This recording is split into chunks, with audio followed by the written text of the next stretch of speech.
ini. Saya kira itu dari saya, Pak Budi, silakan. Oke, terima kasih Pak Doni.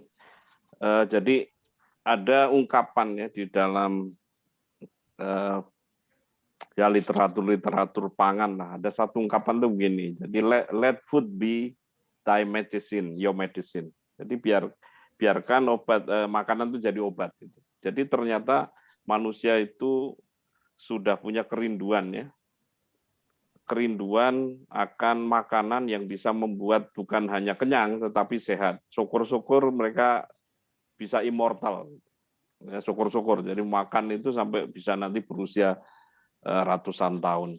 Maka bisa juga kita baca di salah satu buku yang menurut saya obsesif ya terhadap kemampuan manusia untuk dalam segala hal. Salah satunya di Homo Deus-nya Harari itu kan dikatakan banyak sekarang riset-riset yang dilakukan untuk memungkinkan manusia itu berumur lebih panjang. Angka-angka yang dicantumkan di sana itu mengerikan, ada yang 400 tahun, ada yang 500 tahun, sehingga angka 250 tahun misalnya itu attainable. Nah, seiring dengan itu, dalam beberapa, mungkin terutama 10 tahun terakhir ya, muncul fenomena yang namanya superfood. Jadi kalau Anda, kita semua lihat di tempat-tempat umum, tempat makan umum, ya mungkin di restoran-restoran yang khusus salad itu ada orang makan avocado, kemudian ya avokat, kemudian nanti ada yang namanya apa? Berry tertentu, ya, kemudian biji-bijian tertentu, ada chia seed dan seterusnya, ya. Itu salah satu yang dianggap superfood. Jadi makanan yang bisa membuat orang yang menyantapnya itu punya ya kesehatan ya.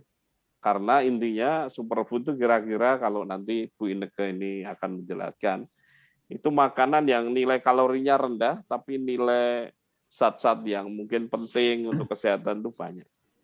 Tapi kemudian karena dia menjadi semacam semacam hype ya, menjadi satu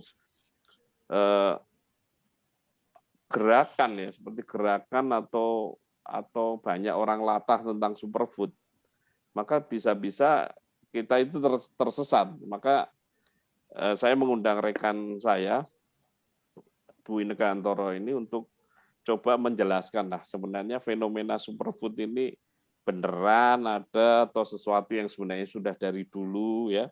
Karena misalnya secara anekdotal itu, chia seed itu ada yang menawarkan daripada chia seed, biji selasih itu lebih baik dari chia seed misalnya. Itu kan satu sangat anekdotal ya, ada di sekeliling kita. Jadi Anda makan selama ini selasih kan hanya untuk tambahan untuk minuman gitu sedikit. Kalau Anda makan itu kira-kira isinya sama gitu. Ini secara anekdotal ya, artinya secara kritis melihat bahwa wah kok sampai yang namanya chia seed, kemudian ada yang namanya goji berry, kemudian ada yang namanya quinoa ya. Quinoa itu sebenarnya yang lebih unik lagi itu makanan pokok sebenarnya warga lokal di Bolivia, tapi sekarang menjadi sesuatu yang hebat. Mungkin kalau kita pernah dengar salah satu sebelum ex Perdana Menteri Malaysia Najib itu katakan mundur ya dari jabatan, diundurkan atau kalah. Itu kan salah satu gosipnya kan tentang bagaimana gaya makan beliau yang luar biasa. Salah satunya itu. Jadi konsumsinya itu quinoa yang diimpor sehingga gaya hidup yang sangat mahal. Itu semua adalah bagian dari gegap gempita tentang superfood ini. Jadi di dunia pangan itu ada kegemparan, tapi tentu tidak segempar persoalan-persoalan politik ya, seperti presiden 3 kali dan seterusnya. Tetapi itu ada satu kegemparan yang silent kelihatannya, silent tapi itu bisa masuk kemana-mana, dan kalau dimoneterkan nilainya bisa miliaran dolar. Bayangkan orang tersesat bareng-bareng dengan ukuran sampai miliaran dolar. Maka secara kritis kita coba lihat fenomena ini benar nggak. Kalau memang ada makanan yang bisa memperpanjang umur, why not? Ya. Tetapi jangan sampai hanya atas nama kegairan untuk latah, kemudian semua orang berusaha makan superfood yang notabene harganya menjadi sangat mahal. Saya kira itu pengantar saya. Saya persilakan Bu Inneke mungkin untuk mengawali dengan sedikit paparan, kemudian kita keroyok Bu Inneke untuk merespon beberapa pertanyaan kita. Silakan Bu. Ya. Baik, terima kasih Pak Budi. Selamat pagi Pak Dian, Pak Doni, dan Pak Rian. Saya minta izin untuk share materi sebentar ya. Nah, apakah sudah bisa terlihat? Sudah. Oke. Baik. Ya, ini sebenarnya ya judulnya semoga ini menggelitik dan mengantar diskusi kita ya. Sebenarnya judul ini juga sudah menjadi perdebatan banyak ya di internet. Jadi superfood ini sebenarnya realitas atau sekedar sensasi ya, reality or hype. Nah, karena memang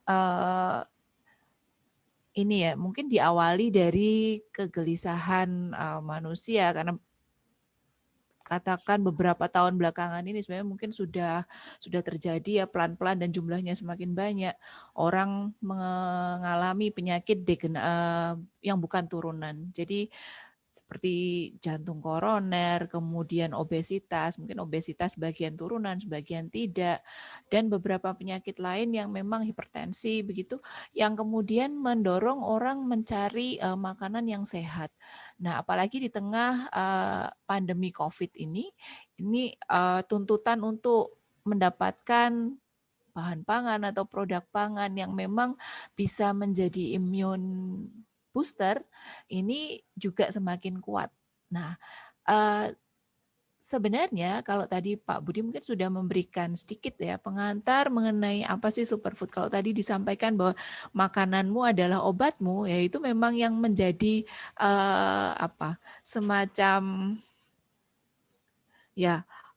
semacam hal yang diyakini oleh orang-orang yang percaya akan superfood ini. Tetapi istilah superfood ini sebenarnya bukan istilah atau bukan terminologi saintifik atau ilmiah.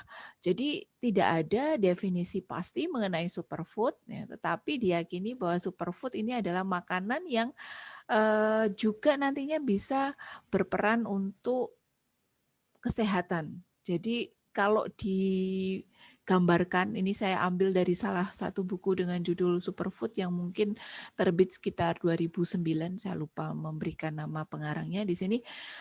Jadi kalau di sini sebelah kiri ada makanan, sebelah kanan ada berbagai jenis herbal, ya obat-obatan herbal, maka superfood ini posisinya kurang lebih ada di tengah-tengah. Artinya kalau obat itu kan sesuatu yang kadang ya kita konsumsi tetapi kita tidak bisa nikmati. Sedangkan superfood ini beda, dia makanan tetapi memberikan berbagai jenis nutrisi yang berimbas baik bagi tubuh kita tetapi masih dapat kita nikmati. Nah, ada beberapa mungkin yang membahas juga terminologi superfood. Jadi misalnya yang di bawah ya di Merriam-Webster, di sini sudah ada definisi mengenai superfood ya dari banyak kutipan yang disampaikan oleh orang di Merriam-Webster disampaikan bahwa makanan yang kaya akan komponen atau senyawa-senyawa antioksidan, kemudian serat, asam lemak esensial ini yang bisa ya dimanfaatkan untuk memberikan kesehatan pada manusia ini masuk dalam kategori superfood. Nah, jadi superfood ini banyak dikaitkan dengan pencegahan penyakit, kemudian juga memberikan nutrisi yang cukup padat. Kalau tadi disampaikan mungkin rendah kalori, sebenarnya mungkin tidak rendah kalori ya, karena yang dicari justru kalorinya kadang bisa tinggi, tetapi bukan dari karbohidrat saja. Jadi banyak orang yang mencari misalnya protein dalam sumber protein yang bisa menggantikan rasa kenyang dari staple food, tetapi bukan nasi misalnya. Quinoa tadi seperti yang disampaikan Pak Budi itu memenuhi kategori itu. Jadi proteinnya tinggi dan protein itu kalorinya sama dengan karbohidrat, tetapi ya untuk dirubah menjadi gula darah nantinya ini akan mengalami proses yang berbeda. Jadi kesannya juga lebih bagus untuk kesehatan. Nah, tetapi superfood sebenarnya istilah ini pertama kali muncul dari mana? Banyak orang bilang bahwa ini sekedar gimmick marketing. Ternyata ini saya menemukan dari websitenya Harvard misalnya, istilah superfood itu sebenarnya muncul sudah sejak lama. Jadi di tahun awal 1900-an ya, Perang Dunia Pertama itu mungkin 1939 ya, mungkin mendekati itu. Jadi ternyata ada satu perusahaan makanan di US, the United Fruit Company. Di sini mereka mengimpor pisang. Ya. Jadi kemudian mereka mencoba mempromosikan supaya masyarakat mau mengkonsumsi pisang. Oh, bahwa pisang itu ya sumber energinya tinggi, kemudian bisa dinikmati mau dalam kondisi segar ataupun diolah, kemudian juga banyak nutrisi yang bermanfaat, mudah didapat. Ya. Nah, ini mereka mau mempromosikan itu. Kemudian ini ditangkap oleh beberapa peneliti di sana, kemudian mereka juga menerbitkan satu artikel yang menyatakan bahwa pisang itu bisa menjadi pengganti gluten, pengganti tepung terigu. Ya, jadi karena ada semacam alergi yang namanya celiac disease, ya penyakit celiac ini sebenarnya orang yang sangat peka, ya, sensitif terhadap protein yang berasal dari tepung terigu. Jadi yang kita kenal saat ini dengan gluten. Jadi kalau kita lihat ini contoh pamflet yang saat itu beredar ya, The Food Value of Banana, ini mereka betul-betul promosi. Nah ini yang kemudian terminologi ini ternyata berkembang sampai sekarang dan kemudian banyak dikaitkan dengan berbagai jenis produk pangan yang sifatnya penuh ya dengan berbagai macam jenis nutrisi. Nah, sebenarnya apa sih yang membuat suatu produk atau bahan pangan itu kemudian memiliki atau dikategorikan dalam superfood? Ya, kalau dari banyak buku, ada dari banyak artikel ya, ada beberapa komponen yang disorot di sini ya, serat misalnya, kemudian berbagai jenis asam lemak yang menyehatkan ya, karena asam lemak ini kan ada yang katakan ya rantai jenuh pendek ya, ini mungkin tidak terlalu bagus bagi kesehatan, tetapi yang diambil misalnya yang namanya middle chain fatty acid dan polyunsaturated fatty acid. Nah, jadi asam lemak yang rantainya tidak terlalu panjang dan banyak banyak ikatan jenuh kalau dalam bahasa kimiawi kami ya. Kemudian juga rantai panjang yang juga tidak hanya single bond ya di rantai karbonnya. Nah, ini yang kemudian tergolong asam lemak yang baik. Kemudian berbagai jenis mineral yang dibutuhkan di dalam tubuh dan berbagai komponen bioaktif ya antioksidan dan lain sebagainya, kemudian berbagai jenis protein, vitamin dan sebenarnya beberapa jenis karbohidrat yang tidak mudah kemudian dikonversi menjadi gula darah. Jadi bila suatu produk pangan itu mempunyai kurang lebih seperti yang ada di sebelah kanan ya, sifat anti hipertensi, anti kolesterol, anti inflamatori, anti cancer, antioksidan, ini kemudian digolongkan dalam kategori superfood. Nah, beberapa contoh ini contohnya adalah quinoa tadi yang disampaikan, ini merupakan staple food betul dari masyarakat di Pegunungan Andes. Betulkah Pegunungan Andes di Bolivia? Saya lupa Pegunungan Andes. Nah, di Bolivia kemudian sekarang bisa kita temukan bahkan di supermarket yang ada di lingkungan sekitar kita. Ya. Chia seed juga demikian, coklat ya, yang awalnya juga dari Peru, kemudian berkembang sampai dengan sekarang ya dengan berbagai jenis produknya. Kemudian ada goji berry di sini, ini jenis berry-berryan yang banyak ditemukan di Asia, salah satunya di Cina, ya, kemudian kacang almond, lalu spirulina dari alga.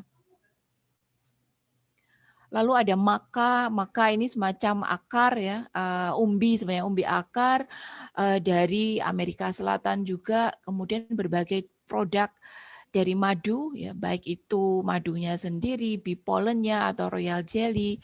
Lalu ada sayuran brokoli, acai berry, avocado, dan kalau kita lihat ya, sebagian besar adalah bahan pangan yang berbasis nabati. Sedangkan yang berbasis hewani di sini salah satunya adalah salmon, terutama yang dipercayai adalah salmon yang ditangkap ya, bukan salmon yang dibudidayakan, itu lebih bagus nutrisinya.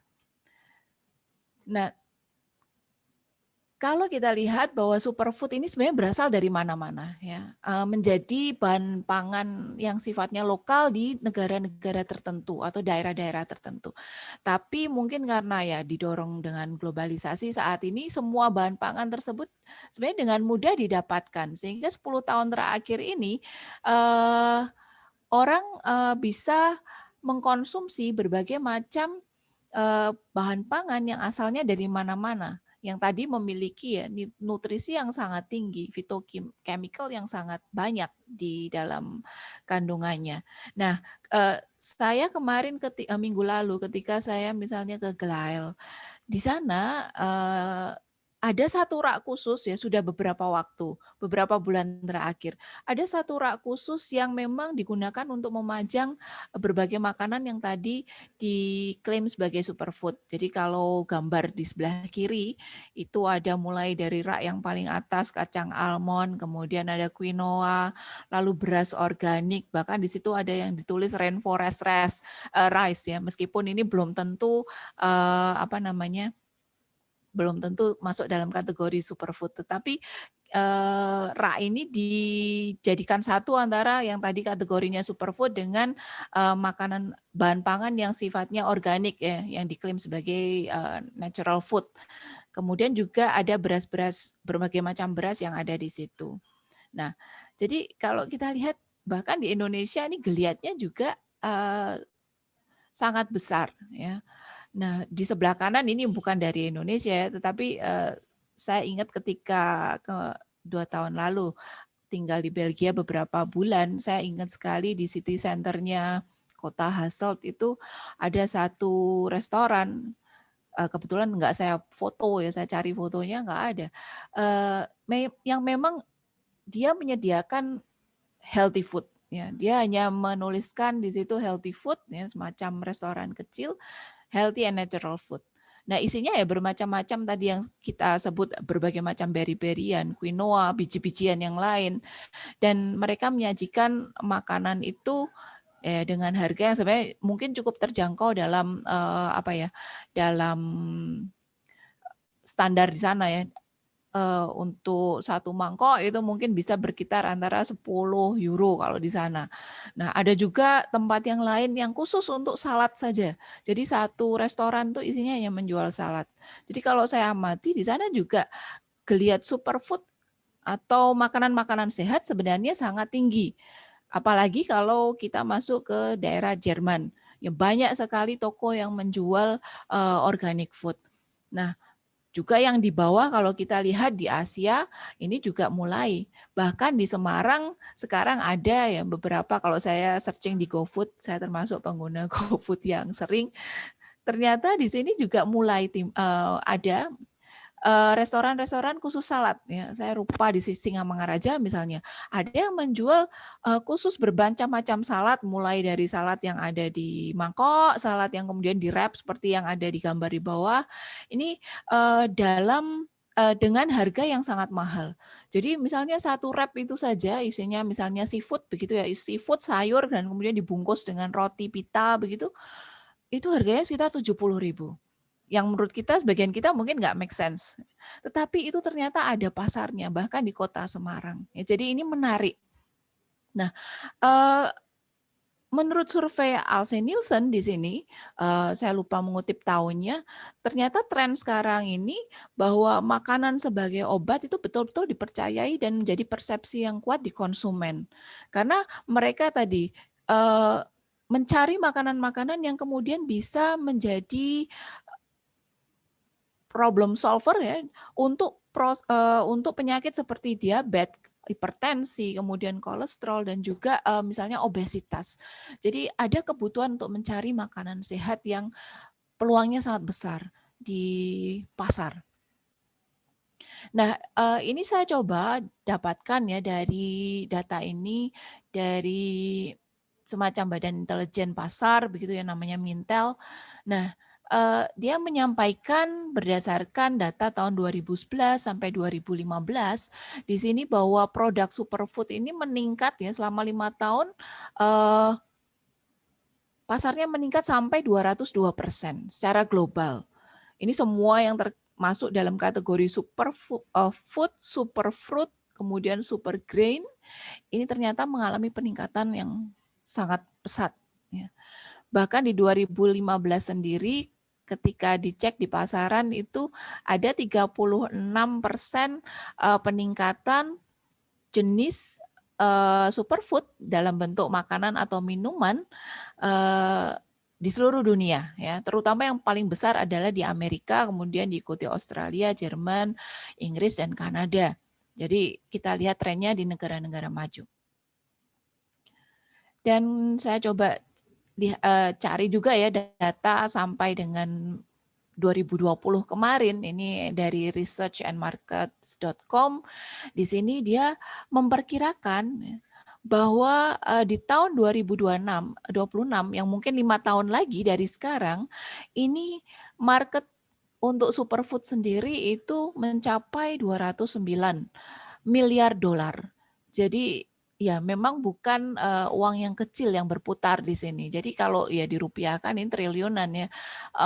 Ini menarik ya, hanya dari makanan yang kemudian diklaim punya dampak yang baik untuk kesehatan ataupun untuk tadi ya memperpanjang usia. Tetapi banyak perdebatan juga di seputar superfood. Ya, ini yang mungkin beberapa poin yang saya sajikan sebagai pengantar diskusi. Jadi ada yang menyatakan bahwa sebenarnya yang dikhawatirkan ketika orang mengklaim makanan tertentu sebagai superfood yang memberikan label super, ini akan membuat orang berpikir bahwa ya yang namanya makanan itu sebenarnya bukan satu set di atas piring gitu ya. Kita memotong-motong bahwa oke makanan ini kaya akan nilai atau fitochemical tertentu yang mungkin berdampak bagi kesehatan. Sehingga kecenderungannya makanan-makanan lain yang sebenarnya dengan lebih mudah kita dapatkan, mungkin dengan harga yang lebih murah, varian yang lebih banyak, tetapi tidak sesensasional tadi makanan-makanan yang masuk dalam kategori superfood, ini kemudian menjadi ya tidak diperhitungkan sebagai makanan yang sebenarnya nutrisinya mungkin sama. Ya. Jadi itu poin yang pertama. Kemudian poin yang kedua, tadi bahwa superfood itu kadang dipersepsikan juga sebagai suatu produk yang sifatnya natural atau alami atau organik ya. Nah, padahal ya kalau dari sejarahnya misalnya yang quinoa tadi yang menjadi staple food ya, mereka itu kan di Bolivia mereka memang menanam quinoa itu dengan cara yang sudah dilakukan secara turun-temurun ya, sudah beratus-ratus tahun. Mereka menanam di tanah yang sangat kering tetapi dengan kadar mineral yang tinggi.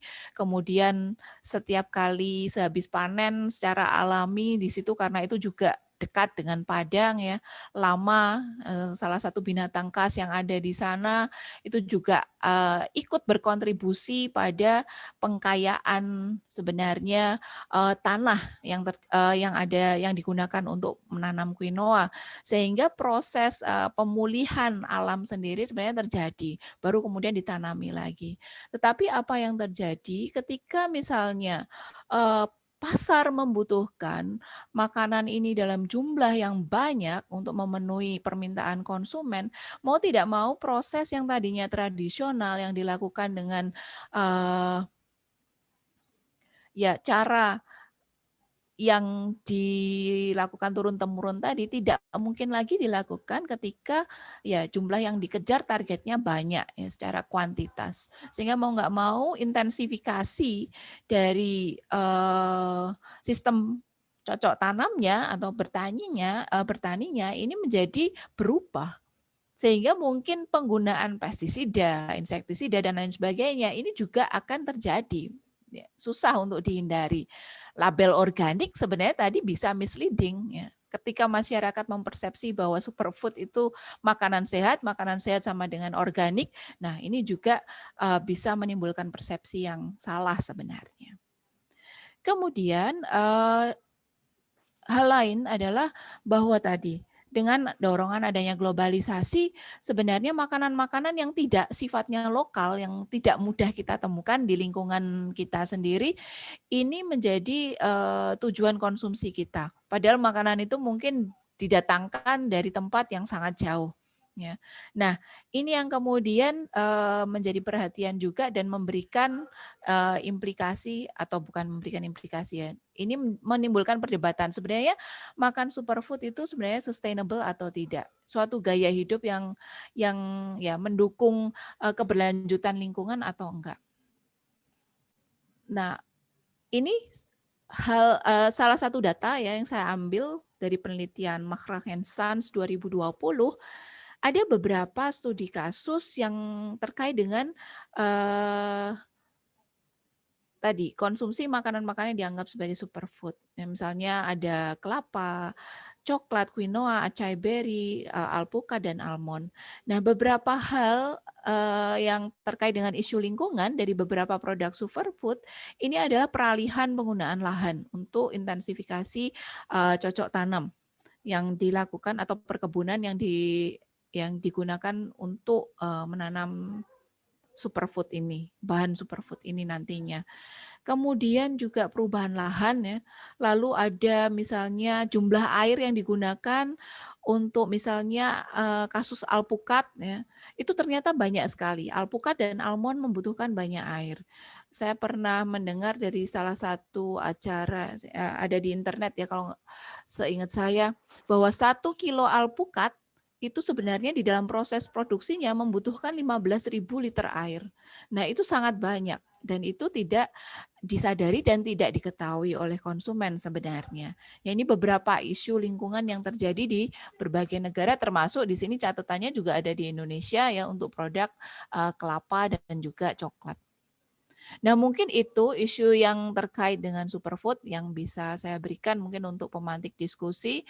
Sementara mungkin satu lagi ya ini superfood lokal yang bisa kita temukan ya sebenarnya di Indonesia. Daun kelor, ya, kemudian sukun, ubi ungu, maaf salah tulis. Kemudian ada buah cipluan itu kalau mungkin Bapak-bapak tahu ya atau pernah mengkonsumsi.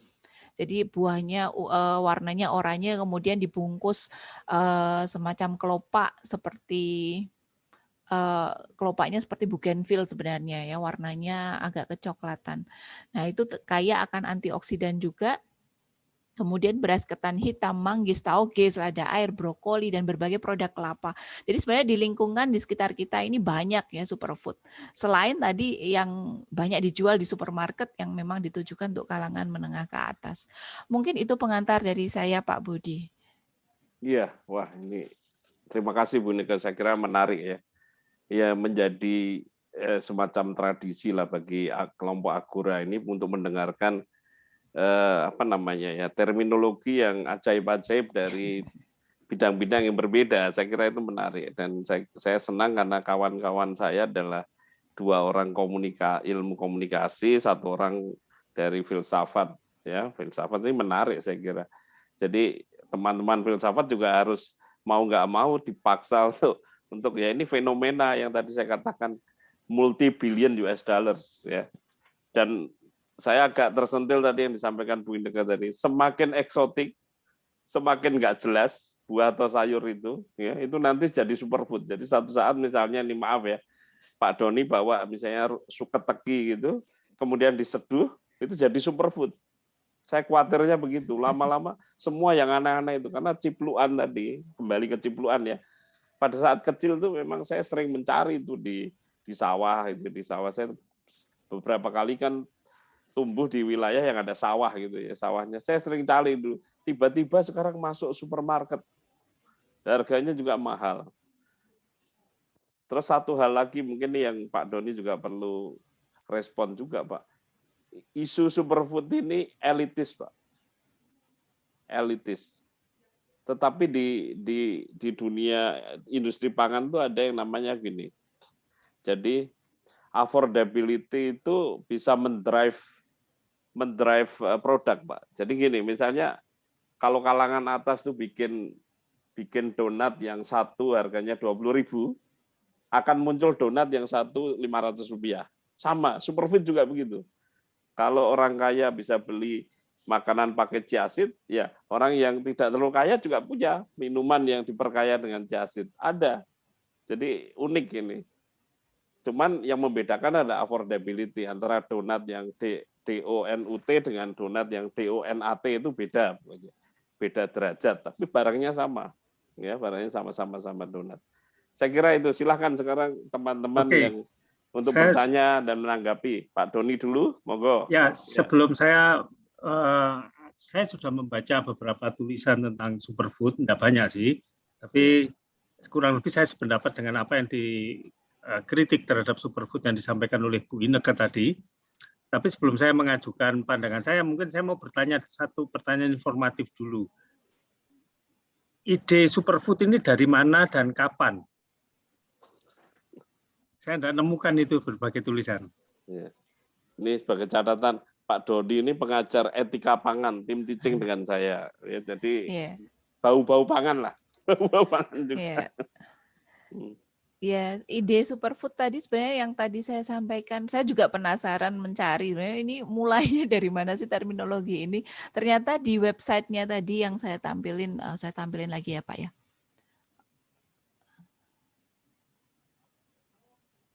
Ternyata saya menemukan ini sejarah superfood itu diambil dari ini. United Fruit Company yang tadi mau promosi soal pisang tadi, karena dia ngimpor pisang, dia pengen jualan pisang ini supaya laku ya, masyarakat supaya mau konsumsi, maka dia memberikan label superfood pada pisang yang dia jual ya. Ini makanya pamfletnya memang tidak secara langsung bilang superfood ya, the food value of banana, dia bilangnya begitu.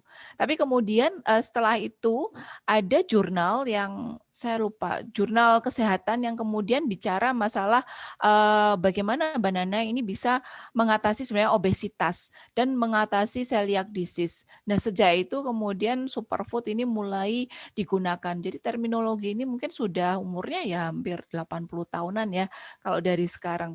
Kita tahunya kan di awal-awal tahun 2000 itu banyak buku mengenai superfood ya, 2007 2009 banyak sekali buku yang keluar terkait dengan superfood, mulai dari jenisnya apa saja, resep masakannya apa. Itu kalau saya temukan ya di beberapa buku online ternyata banyak sekali. Tetapi sebenarnya istilah ini sudah lebih lama dari itu, sejak Perang Dunia I itu sudah ada. Gitu Pak Doni. Dan dimunculkan oleh sebuah perusahaan makanan tertentu atau lembaga penelitian di Fakultas Teknologi Pangan di universitas tertentu begitu, bukan Bu? Bukan, malah bukan dari universitas sebenarnya, karena tadi terminologi ini lebih ke arah sebagai gimmick marketing untuk jualan. Oke. Ya, nah dari ceramah presentasi Bu Inneke tadi itu banyak sekali hal yang menarik untuk saya. Pertama, kesan saya tentang superfood ini adalah pengilmiahan cara manusia mengkonsumsi sesuatu. Dan maka saya bertanya, dari Fakultas Teknologi Pangan mana dia, gitu kan? Pengilmiahan itu pada abad 16, 17, ketika rasionalisme mulai ditemukan, itu menjadi satu hal yang penting, karena dari situ muncul ilmu-ilmu yang sangat basic sebetulnya, seperti fisika, kimia, biologi, dan kemudian di abad 19 disusul dengan ilmu-ilmu sosial humaniora yang juga basic seperti ilmu hukum, psikologi, kemudian ekonomi, dan masing-masing. Tapi di abad 20 akhir dan di abad 21 ini, ilmu itu makin dispesialisasikan, termasuk ilmuannya tentunya. Dan ini kritik terhadap ilmu dari filsafat ya.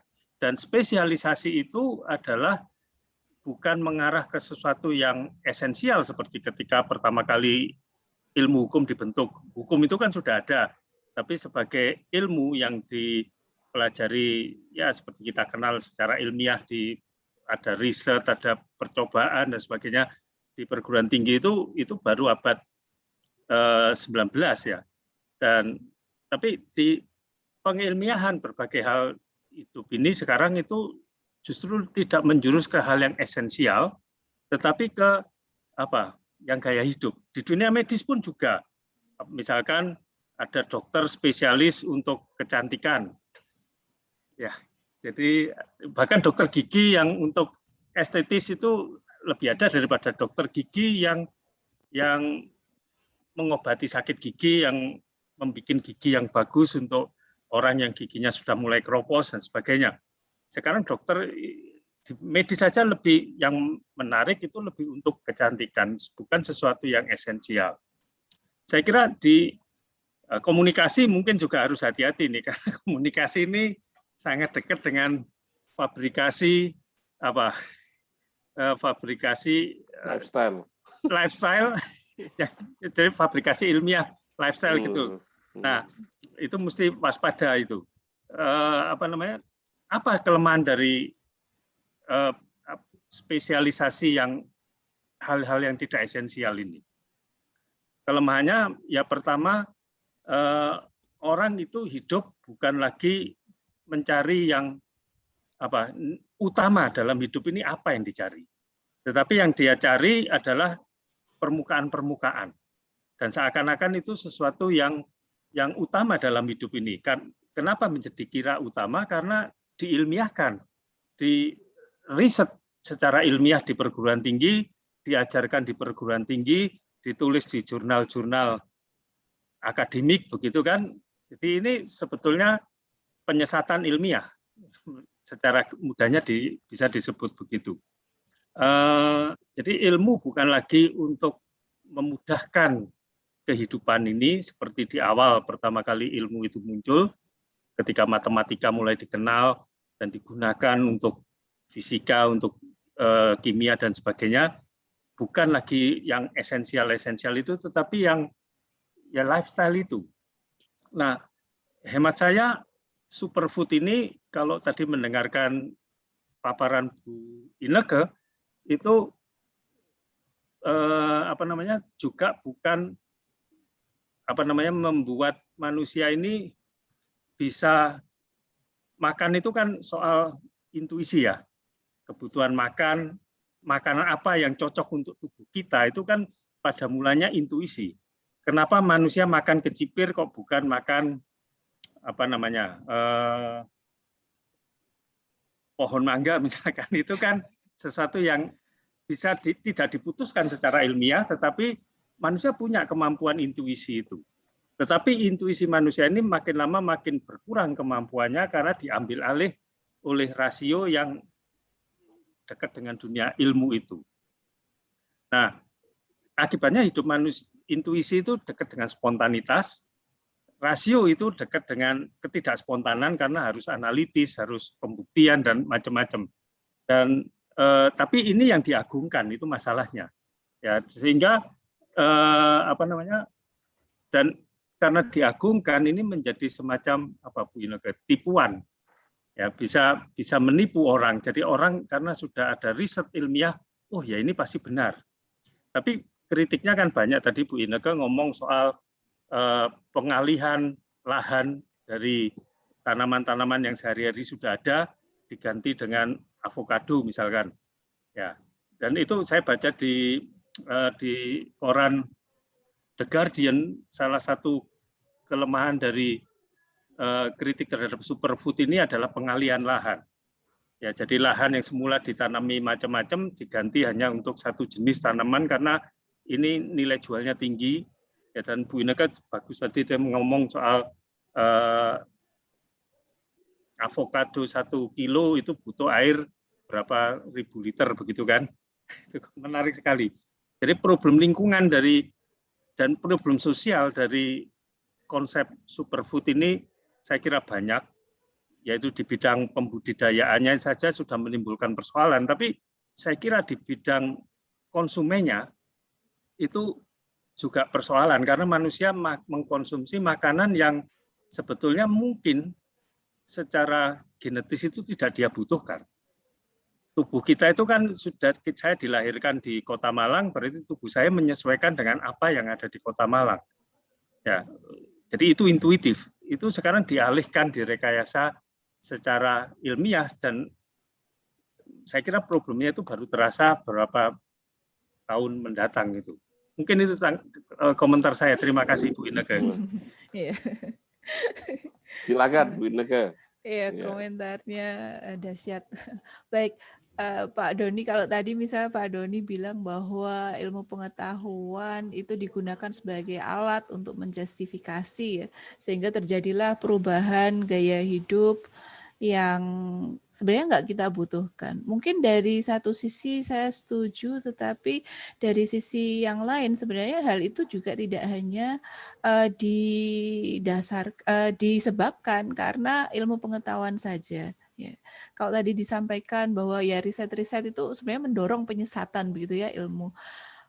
Sebenarnya kalau saya melihat mengapa sampai terjadi fenomena misalnya seperti superfood ini. Kalau saya melihat sebenarnya lebih pada sifat manusia sendiri yang nggak pernah puas sebenarnya. Jadi sifat manusia nggak pernah puas ini kan pengennya, misalnya kalau kita lihat ya dari evolusi, paling nggak saya selalu melihat dari diri saya sendiri. Dulu mungkin ketika masih ya sekolah, mahasiswa begitu ya, mungkin kebutuhannya nggak banyak. Dengan uang yang sedikit, saya tetap bisa menyesuaikan. Tapi ketika kemudian semakin lama bekerja, materi yang dikumpulkan semakin banyak, ternyata gaya hidup juga mengalami perubahan. Karena saya merasa, oke, saya ingin meningkat begitu dari yang tadinya mungkin basic, kemudian menjadi lebih baik sedikit. Ya, itu memang betul di driven dari pasar juga itu bisa. Ya, tetapi desire yang ada di setiap manusia itu juga mendorong ya. Makin lama makin tamak juga. Nah, menurut saya dari yang tadi disampaikan misalnya di buku Homo Deus, bahwa manusia inginnya kalau bisa hidup tidak hanya sampai 100 tahun, 80 tahun, 100 tahun, kalau perlu 5 kali lipat dari sekarang. 5 kali lipat sampai 500 tahun.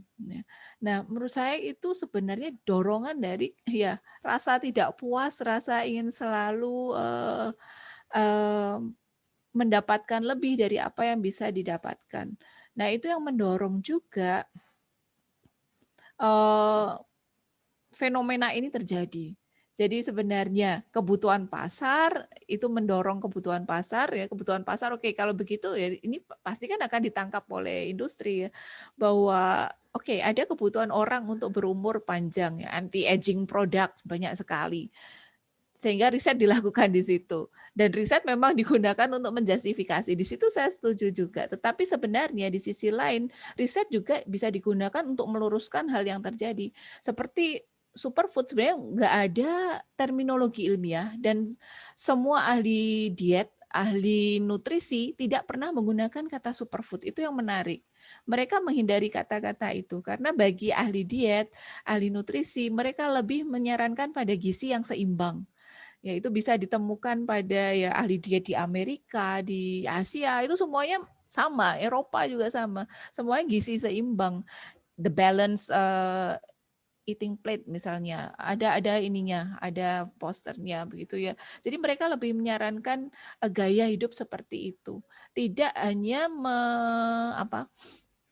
menggantungkan pada jenis makanan tertentu yang kemudian itu justru sebenarnya nanti bisa menimbulkan hal yang lain lagi. Misalnya kalau kita setiap hari mengkonsumsi, mengganti nasi dengan quinoa. Oke, mungkin di satu sisi itu bisa memberikan dampak yang bagus, tetapi ya karena quinoa misalnya kaya akan serat, yang dibutuhkan tubuh, sehingga mungkin tidak obesitas, tetapi di sisi lain karena saya juga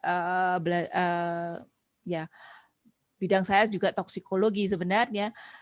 Di sisi lain sebenarnya asupan serat yang berlebihan itu juga akan memberikan dampak yang negatif.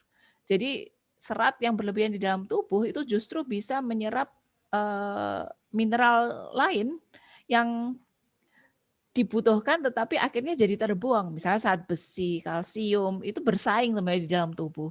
Ya, nah ini yang kemudian fungsi dari ilmu sebenarnya untuk menjustifikasi ini. Kalau tadi sebenarnya superfood terminologi ini muncul dari istilah pemasaran, maka sebenarnya yang terjadi di masyarakat ini tugas para peneliti untuk kemudian bisa memberikan justifikasi. Kalau itu cara pandang saya untuk melihat fenomena ini sebenarnya. Begitu Pak Doni. Ya, gimana Pak Rian, Pak Tian? Apakah betul bahwa superfood itu produk dari apa tadi pengilmian atau saintifikasi sebuah komoditas lifestyle. Jadi disaintifikasi terus untuk memberi pembenaran sehingga konsumen akan membeli dengan atas dasar keyakinan yang seolah-olah akademik, ya, seolah-olah scientific. Ya, mungkin ini malah masuk di wilayah pseudoscience ini sebenarnya, ya, ilmu yang palsu. Ya, saya khawatirnya tadi ketika mendengar jawaban Bu Inneke itu saya sudah takut tadi larinya pada pada keinginan manusia, ketamakan manusia. Saya sudah mulai deg-degan, jangan-jangan nanti jawabannya adalah super religion itu loh. Saya takut tadi udah ke sana tadi untuk mengendalikan yang enggak ke 500 tahun tadi loh.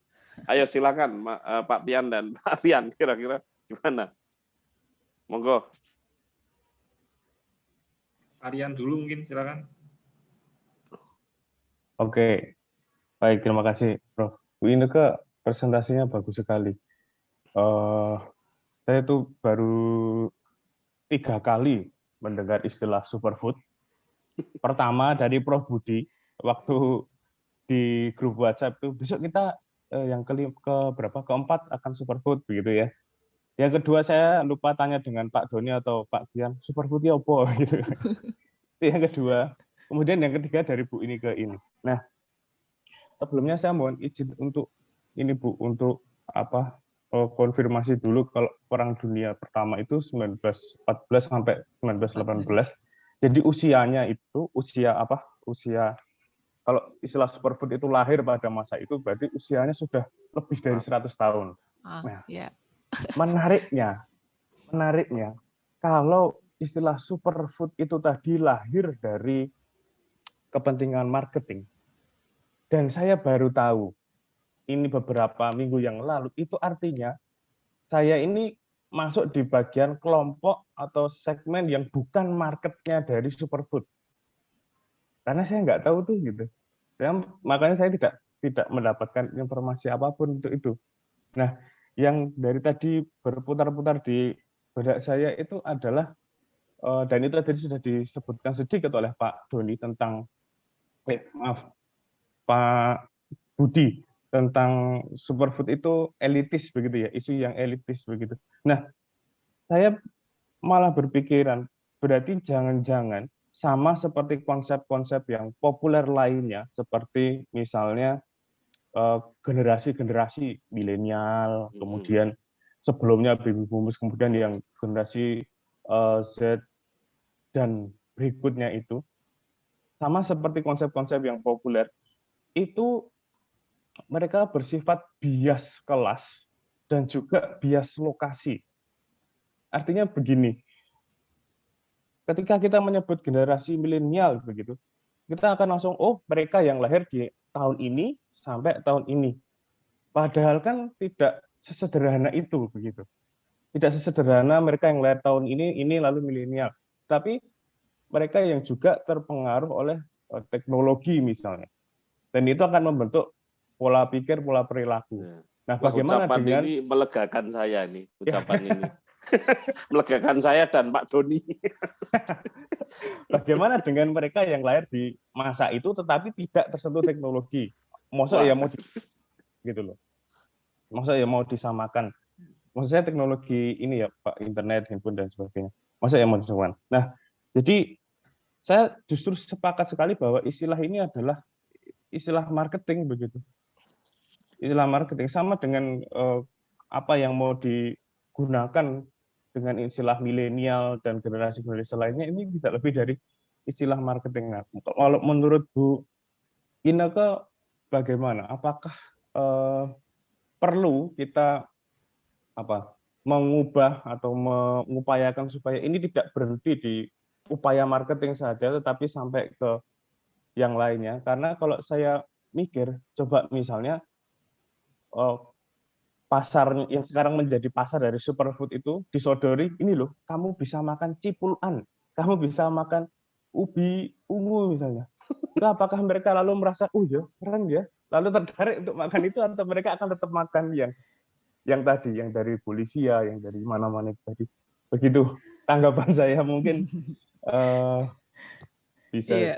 didiskusikan bersama. Ya. Iya, ya sebenarnya mungkin saya setuju sih Pak kalau istilah itu ya segmented ya menuju pada pasar tertentu sebenarnya.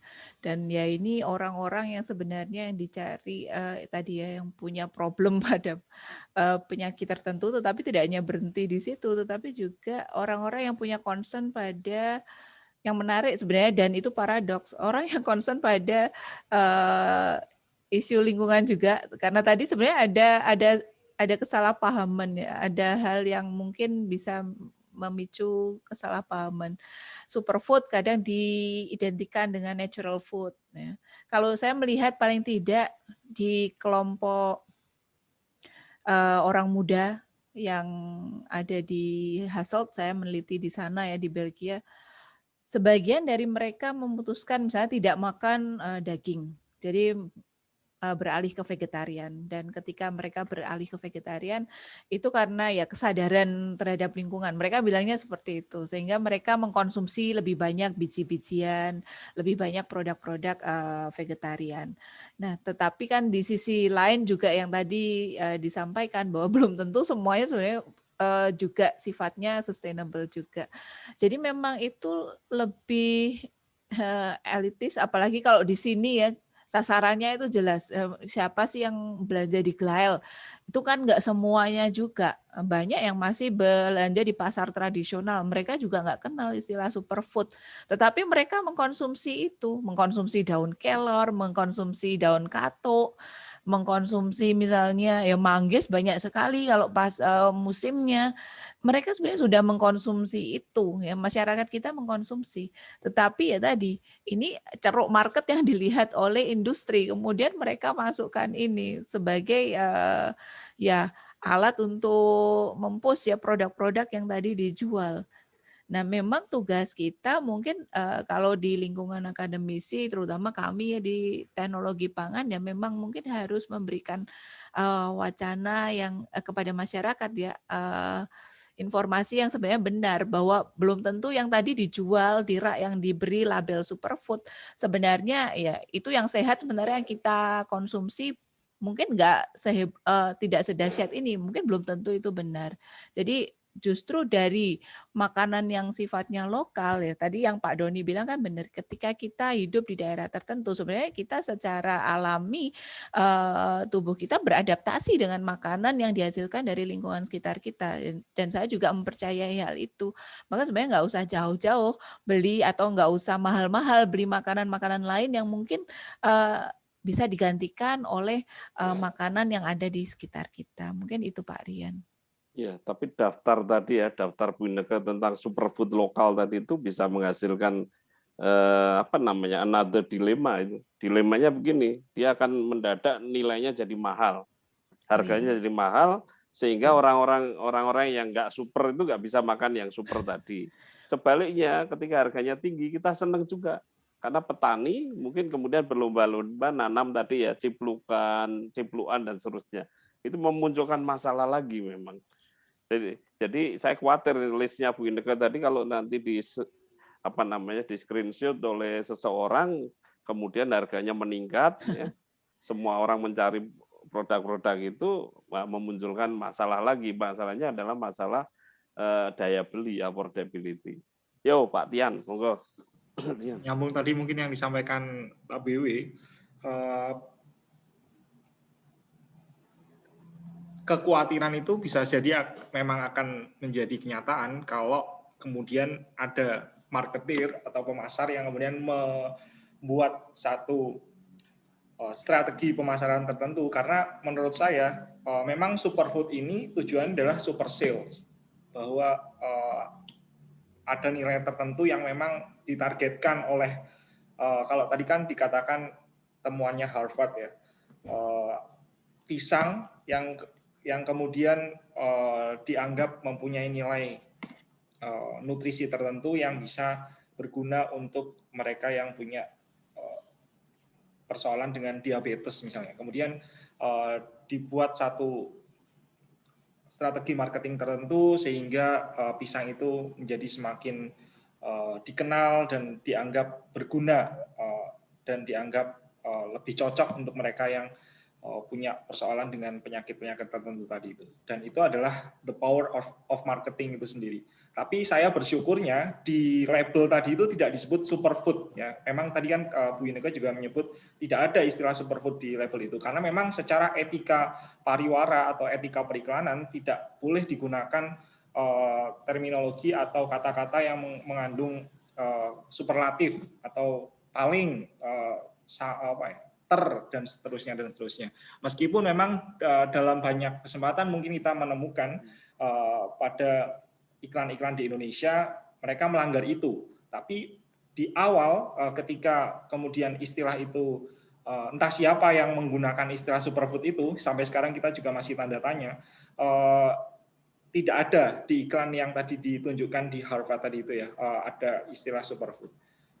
Kemudian itu yang utama, terkait dengan autokritik atau mungkin juga refleksi untuk dunia atau ilmu komunikasi dalam kaitannya dengan bagaimana ilmu marketing itu seharusnya digunakan untuk memasarkan sesuatu yang seharusnya memang bukan manipulatif atau bukan untuk memasarkan sesuatu yang basisnya itu mungkin tidak jelas, basisnya belum scientifically proven, dan sesuatu yang akhirnya justru menjerumuskan market. Itu harusnya mungkin menjadi autokritik bagi kami yang belajar ilmu komunikasi sekaligus yang memanfaatkan ilmu-ilmu marketing dalam kaitannya dengan periklanan. Itu yang pertama. Terus yang kedua mungkin komentar saya tadi, saya setuju dengan apa yang disampaikan oleh Bu Inneke bahwa memang superfood ini kemudian menjadi hype itu karena ada faktor globalisasi. Apa yang tadi sampai di Gilael, apa yang kemudian mungkin Cimpluan sekarang sudah ada di Superindo dan seterusnya itu, tadi banyak kan yang sebetulnya mungkin adalah produk-produk yang dari luar negeri gitu.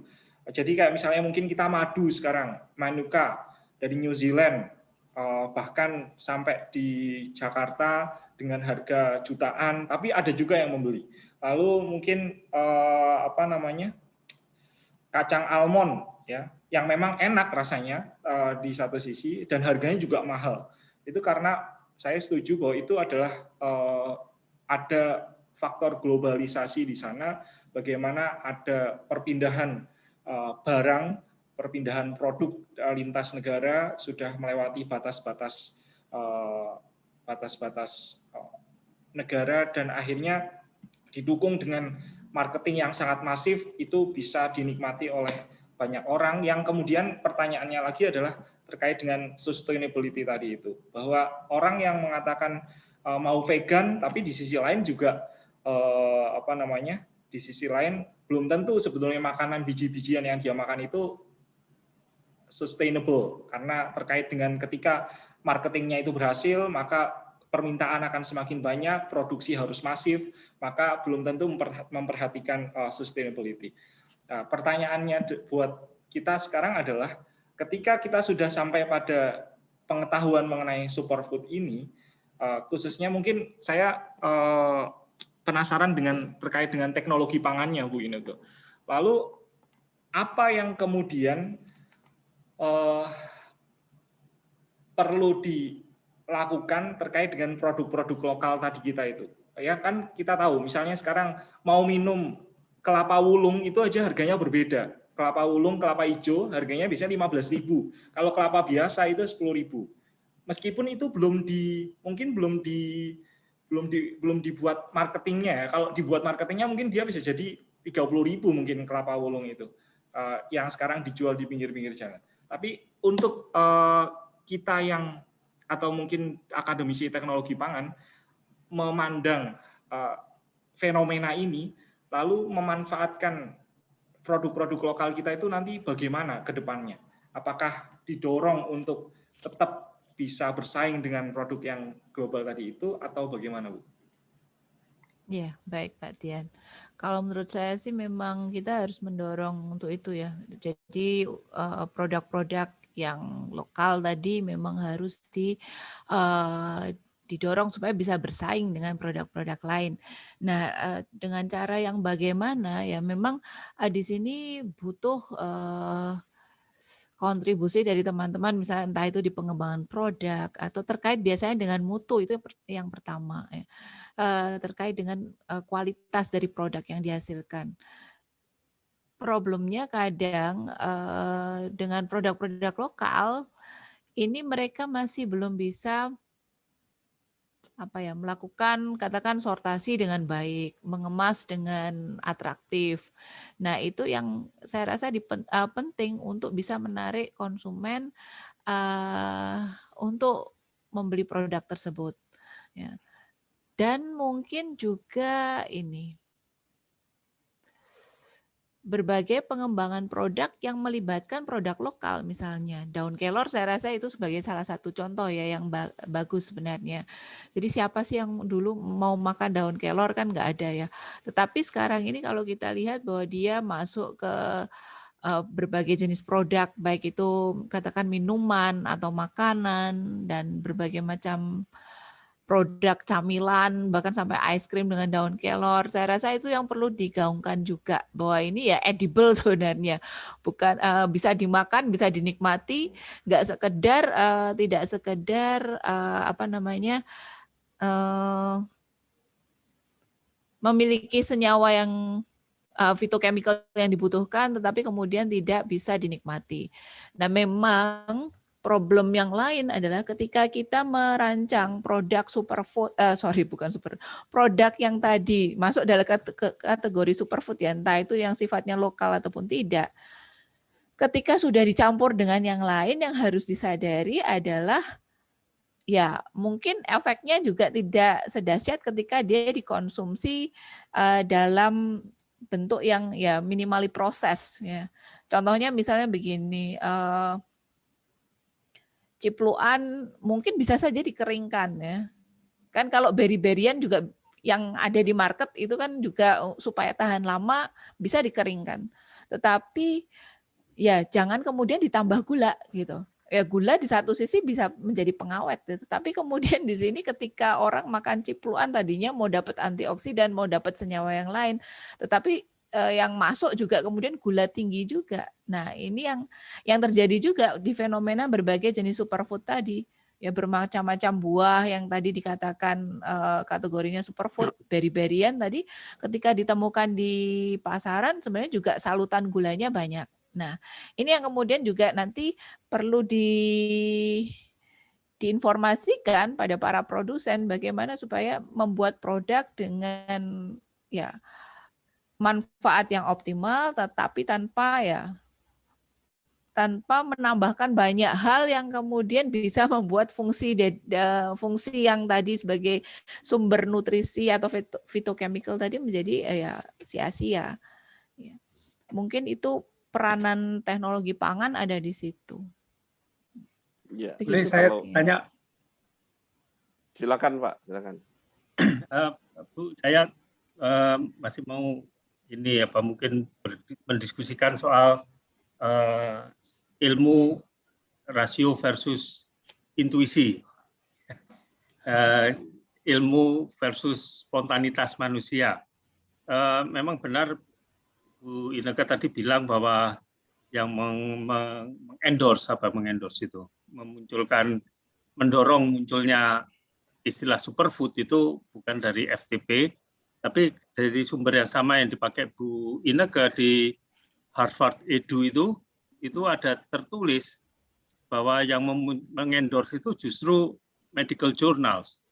Ya, ini ada tulisan di sini, however, the popularity of the term sought after being endorsed in medical journals due to physicians publishing their findings on banana diet to treat conditions like celiac disease and diabetes. Jadi ini ilmiah lagi.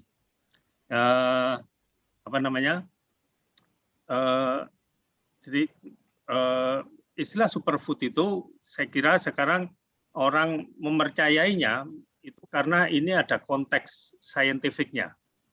Ya, padahal problem dari superfood ini, industrialisasi superfood ini, Bu Inneke tadi sudah mengemukakan tepat, itu mulai dari problem lingkungan, problem sosial lahan dan sebagainya, juga problem manusia yang tidak lagi menjalani hidupnya, para konsumen ini maksud saya, secara spontan.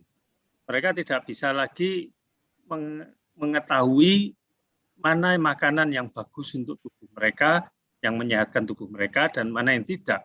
Mereka menunggu, kalau pakai istilah Pak Harmoko, mungkin Rian dan Tian tidak tahu Pak Harmoko itu siapa ya. Itu Menteri Penerangan yang paling dahsyat di zaman Orde Baru, itu sesuai petunjuk para ilmuwan. Jadi hidup ini tidak spontan lagi. Ini yang saya maksud dengan pengilmiahan segala sesuatu itu. Bu Inneke benar bahwa di dalam dunia ilmiah itu memang bisa menyesatkan, tapi juga bisa muncul kritik. Nah, tapi ini masalahnya. Saya membuat satu tulisan pendek menjadi burung Minerva. Burung Minerva itu istilah dari Hegel tentang filsuf yang muncul setelah temaram, gitu kan, untuk mengingatkan ada masalah dalam hidup ini. Filsafat itu kan pengertiannya maknanya adalah cinta kebenaran, filosofia, Philo itu cinta pada kebenaran. Jadi para filsuf itu orang yang yakin bahwa dia tidak bisa memunculkan kebenaran. Dia hanya mampu mencintai kebenaran. Kebenaran itu ada di mana? Tidak jelas itu. Yang pasti bukan pada dirinya. Itu tulisan-tulisan awal filsafat kan semacam itu. Nah, tapi para ilmuwan lain. Para ilmuwan ini yakin bahwa mereka bisa menghasilkan kebenaran. Kalau tidak yakin ya tidak bisa buka perguruan tinggi, tidak bisa mengajar, ya harus yakin. Tapi ilmu itu punya keterbatasan. Keterbatasan pertama adalah mereka dalam mengenali realitas itu mereka mengambil jarak. Jadi tidak boleh terlibat. Ya, ada anggapan semacam itu. Dalam arti realitas itu harus dikenal secara objektif. Realitas sebagai realitas. Yaitu caranya bagaimana ya pakai konsep yang terukur, gitu kan? Dan konsep itu jelas bukan realitas itu rekaan si ilmuwan. Nah, sementara pada ini ilmuwan yang saya maksud itu ilmuwan sains ya bukan humaniora. Sementara pada humaniora khususnya pada ilmu tertentu bukan hukum ini sekarang menjadi sangat saintifik. Ya, seperti beberapa aliran di psikologi itu mengatakan bahwa kebenaran itu ada kalau kita terlibat di dalam hal yang dipersoalkan. Bukan mengambil jarak darinya, tapi menjadi bagian darinya. Nah, saya lebih percaya pada yang kedua sih. Jadi melibatkan diri pada sebuah persoalan itu kita akan bisa mengetahui persoalan itu daripada mengambil jarak. Jadi itu kecurigaan pertama pada sains. Sains itu selalu mengambil jarak untuk bisa mengenali sesuatu sebagai benar. Jadi emosi subjektif tidak boleh terlibat dan sebagainya itu. Nah, oke. Bisa jadi memang bukan bisa jadi, sudah terbukti bahwa dalam dunia ilmu itu berkembang karena kritik. Ya, saya kira sekarang para ilmuwan teknologi pangan harus mengkritik para medical science tadi itu dalam hal superfood ini, ya itu pasti sudah benar. Nah, tetapi bagaimana membebaskan masyarakat dari dunia ilmu dalam hal konsumsi ini, saya kira itu persoalan yang paling penting. Yang saya kira karena masyarakat kalau tidak dibebaskan dari ilmu dalam hal mengkonsumsi makanan, maksudnya makanan sehari-hari aja lah, sedikit-sedikit dilabeli ilmiah untuk sehat begitu kan, itu saya kira ya ini yang disebut sebagai pengilmiahan dunia kehidupan itu. Kita tidak ada spontanitas lagi, dan itu saya kira mungkin kemanusiaan itu akan hilang, kemanusiaan diganti oleh keilmiahan. Terima kasih, Bu. Wah, ini debatnya bisa panjang nih. Artinya saya ingin nimbrung nih. Menurut saya begini, Pak, kalau spontanitas ya, kayak intuisi untuk memilih makanan itu justru sekarang itu tersedia. Hanya hutannya berubah, dari hutan pindah ke supermarket. Pindah. Sama persis. Jadi manusia tetap melakukan intuisi. Mengapa mereka memutuskan memberi minyak goreng yang harganya lebih murah? Karena kemasannya lebih menarik, itu sama persis ketika dia memilih di hutan jamur yang warnanya lebih atraktif dan kemudian terbukti beracun. Sama, ini minyak goreng yang kemasannya bagus ternyata kualitasnya buruk. Jadi bisa terjadi itu, ya bisa terjadi. Tapi dalam fenomena superfood ini saya tidak melihat ada pertentangan antara spontanitas dengan pengilmian, tapi justru tadi kalau Bu Inneke bilang ini urusannya dengan human greediness ya. Kalau saya melihatnya dari keinginan jalan pintas, Pak. Jadi manusia itu super obses ya. By longevity ya, terlalu terobsesi oleh umur yang panjang tadi, kepengen sehat tapi tetap enak gitu. Ya, tetap enak. Maka ini jadi topik sendiri, kita bisa diskusikan lebih panjang Pak tentang ini. Tapi sekarang saya punya pertanyaan untuk Bu Inneke yang harap dijawab oleh Bu Inneke dan Pak Doni. Jawabannya 2 orang yang menjawab. Itu gini, benar nggak kalau Anda dari sisi teknologi pangan ya, jangan-jangan kenapa fenomena superfood itu menjadi kontroversial ya kan, dan punya banyak sisi tadi, bisa menghasilkan paradoks, bisa menghasilkan dilema, itu karena dia menyangkut jenis per jenis. Jadi makanan itu dilihat per jenis. Jadi ini kaitannya dengan pendekatan yang agak kartesian, ya.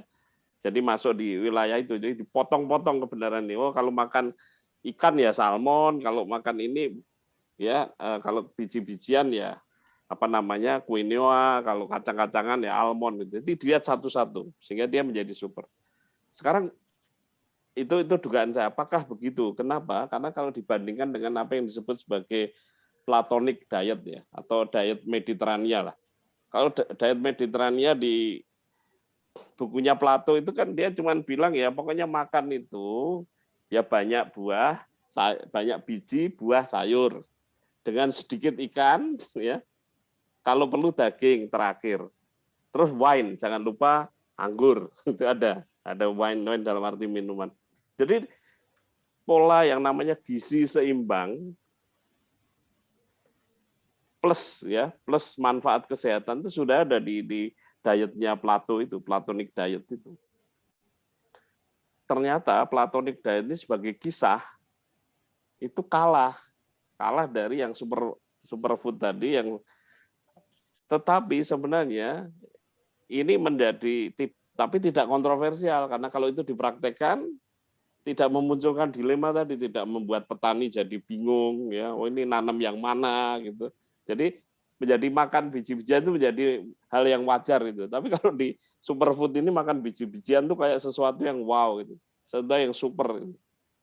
Jadi memang intinya apakah kalau dari sisi pangan itu begitu, karena dipecah satu-satu sehingga seolah-olah memunculkan banyak masalah, sedangkan yang dalam bentuk diet artinya menu ya, sudah komposisi gitu, seperti yang sebenarnya juga lagi trennya juga pelan-pelan meningkat kan, ini sebenarnya yang Mediterania ini ya, Platonik ya, diet ini pelan-pelan.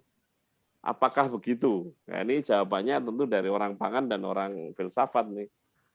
kenapa kok Plato kok nggak nunjukin satu-satu gitu, tapi kok ya udah kalau makan ya semua ini, tapi dia rinci gitu loh. Komponennya rinci, nggak dipotong-potong. Silakan Bu Ineke. Iya, iya. Ya menurut saya memang problemnya itu ya Pak. Tadi dilihat, tadi saya juga sempat menyinggung ketika saya sampaikan bahwa orang kemudian cenderung fokus pada ya makanan A ini sumber ini, makanan B sumber ini, sehingga ketika dia kemudian pengen misalnya karena saya mengalami obesitas maka saya harus makan misalnya tadi yang seratnya tinggi, sehingga dia kemudian tadi jalan pintas yang disampaikan Pak Budi ada benarnya juga, orang pengen cepat sebenarnya, maka dia kemudian mengkonsumsi itu. Nah, karena orang melihatnya sangat parsial, hanya fokus pada produk-produk tertentu, maka ya ini yang menjadikan kemudian superfood sebenarnya laku keras. Kalau saya sendiri sih saya lebih setuju yang konsep yang kedua ya, yang ya pola makan itu sebenarnya harus seimbang. Betul yang disampaikan bahwa tadi Mediterranean diet itu sebenarnya juga sedang banyak dianut oleh orang-orang ya, dan ini juga makin lama makin meningkat di tengah banyak jenis diet yang lain. Jadi memang kalau kita melihat ya, komposisi gizi seimbang ya, makan sayur buah itu paling enggak 5 porsi sehari. Contohnya itu mungkin lebih mudah untuk bagi orang untuk bisa mengkombinasikan, dan itu juga mencari sumber yang ya paling dekat ya, yang umum didapat itu juga akan lebih mudah daripada mencari yang tadi ya superfood tadi. Jadi memang orang mengapa orang kemudian bisa melihat segmennya seperti itu per segmen itu juga ya mungkin karena tadi ya pemasaran yang sangat gencar di sini, sehingga itu juga mendrive orang untuk mencari produknya. Contohnya misalnya spirulina, chlorella itu kan kemudian banyak sekali dicari sebagai suplemen, dan kemudian juga untuk diminum dalam bentuk minuman begitu ya, kan tinggal ditambah air, diaduk kemudian dia minum. Nah itu juga karena marketing yang seperti itu membuat orang kalau fokus mau mencari beta karotin yang sangat tinggi, ya ini produk yang paling gampang diambil ini. Padahal di sisi lain, misalnya tadi yang disampaikan selada air itu sebenarnya vitamin C-nya tinggi, beta karotinnya tinggi juga. Ada yang menyatakan bahwa lebih tinggi dari apel. Nah, padahal selada air kan lalapan kita sehari-hari, ini udah masuk. Kita makan ayam goreng, mungkin lalapannya selada air. Nah, sebenarnya itu yang mungkin perlu didengungkan lebih daripada kita mengendorse satu produk, ya, produk-produk tertentu yang ya sebenarnya bisa kita gantikan dengan produk-produk yang lebih, katakan lebih ramah kantong dan lebih mudah untuk diakses. Begitu Pak Budi. Sebelum ke Pak Doni, saya cuma ingin menambahkan biar clear. Menurut saya begini, ada kesan kalau orang mengkonsumsi makan superfood itu kesannya mewah. Sedangkan orang yang memilih Mediterranean diet itu tiba-tiba kita klaim dia sebagai sosok yang sederhana gitu. Apalagi kalau dia orang kaya gitu. Wah, saya Mediterranean diet saja, makan buah, sayur tanpa spesifik ya, tanpa membuat takut karena harganya ini. Jadi ini persoalannya juga ada persoalan komunikasi. Ini silakan Pak Doni dulu, nanti dua teman komunikasi ini mesti merespon. Kok kalau dipotong-potong kok jadi elitis itu kenapa gitu? Ya, monggo Pak Doni. Kalau saya tidak begitu membaca, maksudnya tidak membaca secara cermat diet Platon ini, tapi saya membaca itu, saya beberapa kali membaca. Ya, yang diusulkan oleh Plato itu ada dua kesan saya tentang diet Plato ini. Yang pertama, Plato selalu ngomong soal moderation, jadi makan itu secukupnya. Ugari, kayak Unika berarti ya, ugari.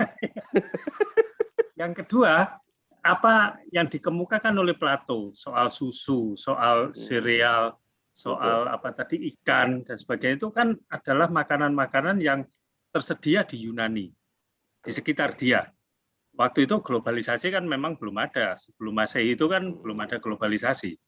Nah, tapi kalau sekarang yang komentar saya, olive oil ya, juga. Olive oil. Kalau sekarang ini diet Plato itu diikuti oleh secara global, oleh masyarakat dimanapun, mungkin itu ada pertentangan dengan konsep Plato tentang diet yang dia usulkan.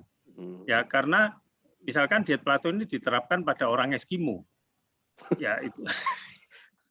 karena sudah ada globalisasi, mudah mendatangkan susu ke Eskimo, mudah mendatangkan, kalau ikan di sana banyak ya, mudah mendatangkan sereal ke Eskimo misalkan. Nah, itu mungkin sesuatu yang tidak dibutuhkan oleh mereka, oleh tubuh mereka.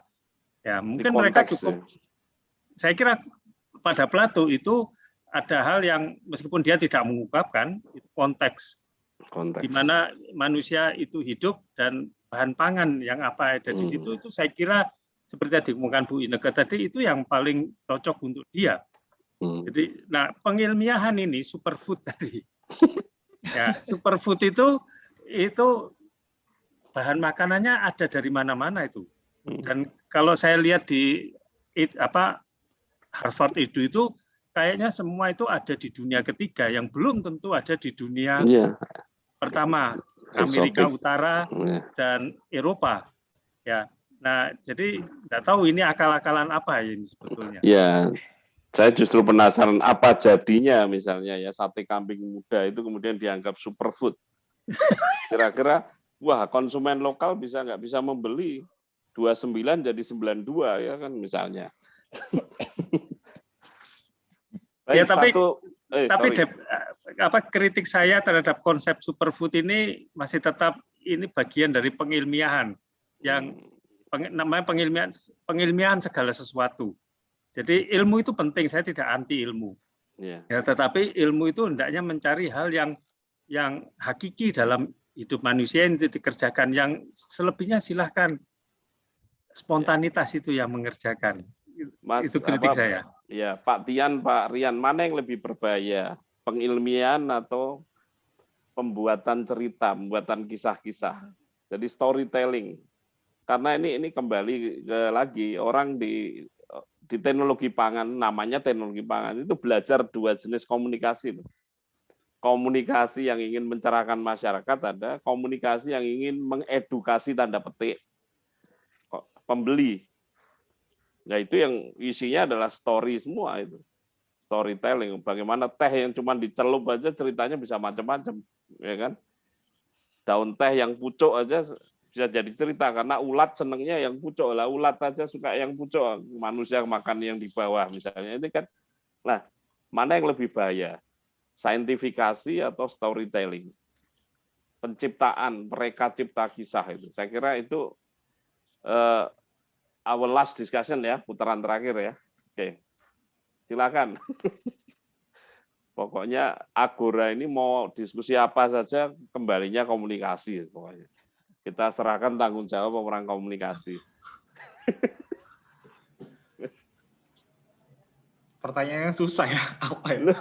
Mana yang lebih? Kalau Pak Doni tadi bilang ini karena pengilmiahan, oke, tapi ada yang apakah yang punya daya sifat jahat tuh yang mana? Saintifikasinya atau karena kalau saintifikasi itu diamini seandainya oleh Bu Inneke dan kawan-kawan, teknologi pangan tutup ya. Program studi teknologi pangan bisa ditutup. Khususnya yang ada ini Pak, ada rumpun Pak di teknologi pangan itu namanya desain produk. Desain produk. Desain dan pengembangan produk. Lah itu tujuannya adalah ya menciptakan produk yang bisa disukai tadi. Jadi nggak perlu pakai intuisi. Nggak perlu intuisi itu nggak perlu megang barangnya. Intuisi dilahirkan cukup dari kemasannya. Dari jauh bahkan. Ya, jadi kalau yang intuisi masih harus pegang barangnya, masih mencium produk, itu terlalu natural. Ini orang gimana lebih berpikir lebih jauh lagi. Kalau perlu nggak usah lihat produknya, beli. Cukup lihat kotaknya. Nah, itu tugas dari itu kan komunikasi juga itu. Ya. Nah, mana yang lebih berdaya rusak gitu kira-kira. Pengilmian komunikasi itu Pak. Mana yang lebih berdaya rusak? Storytelling atau pengilmian dalam rangka karena ilmiah tadi meskipun kebenaran katakan digugat ya orang sains kan mengatakan loh kebenarannya kan kebenaran tentatif satu yang kedua memilih temanya kan tidak bebas nilai. Tapi kalau metodenya, pengukurannya mesti harus tidak boleh bebas nilai dong. Wah, kalau pengukurannya pengukurannya harus bebas nilai. Pengukurnya yang disebut objektif. Bayangkan ngukur kadar gula nggak objektif itu karena terlibat. Saya takut gula ya, tak ukur direndah-rendahkan kan nggak mungkin, Pak. Tetapi meski sejelek-jeleknya, menurut saya loh ya, pengilmian materi makanannya itu jangan-jangan kurang jahat dibandingkan tadi storytelling tadi. Itu pembelaan orang pangan nih. Gimana menurut teman-teman komunikasi? Pengilmiahan mungkin masih